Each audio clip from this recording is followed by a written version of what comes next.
Nasayang ang 33 points ni Jimmy Butler Kuminga nagpakitang gilas kay Coach Steve Kerr. No Stephen Curry para sa Golden State Warriors samantala susubukan naman ng Minnesota Timberwolves samantalahin ang pagkakataon at makaisa sa bahay ng mga mandirigma. Sinimulan ng Minnesota Timberwolves ang first quarter sa isang back-to-back threes mula kay Anthony Edwards at Mike Conley para maitala ang lamang sa 6. Hindi naman sinayang ni Kuminga ang pagkakataon nang ipasok siya ni Coach Steve Kerr mula sa bench nagtala ito ng isang smooth jumper at end-one play. Sa second quarter nahilo si Donte DiVincenzo sa fake ni Jimmy Butler at tinapos ni Butler sa isang posterized dunk na nagpataas ng energy ng Dub Nation. Mula naman sa beyond the arc ang puntos ng Wolves na umabot na sa 10 ang lamang 39-29. Abante ng dalawa ang Warriors sa halftime score 42-40. Sa third quarter pinangunahan ni Kuminga ang Warriors sa isang salampak sa ring na nagpahiyaw sa fans at sinundan ng acrobatic shots na nauwi sa end-one play.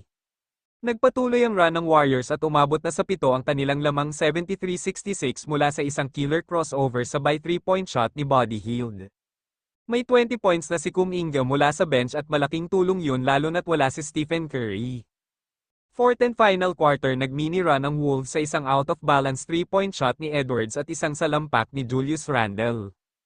Last 2 minutes sa isang broken play ni Kuminga nag-commit ng foul si Buddy Hield kay Rudy Gobert at naiangat ng Minnesota Timberwolves ang lead sa 6-92-86 ang score.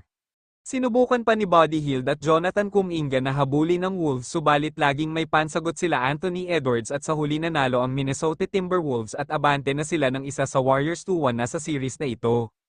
102-97 ang final score sa pagkawala ni Stephen Curry sa lineup. Nag-step up naman si Jonathan Kuminga ngunit iba pa rin kapag nandyan si Curry lalo na sa crucial minutes ng laro. Sa tingin nyo mga boss makakapag-adjust pa ba ang Warriors sa Game 4 lalo't hindi pa makakabalik si Stephen Curry o matatalo lang sila sa kamay ng Minnesota Timberwolves sa sarili nilang bahay? Kung may komento ilagay lang sa ibaba at ating babasahin yan and don't forget to like, follow and share ng mga videos ko. Maraming salamat mga bossing, ingat palagi at God bless.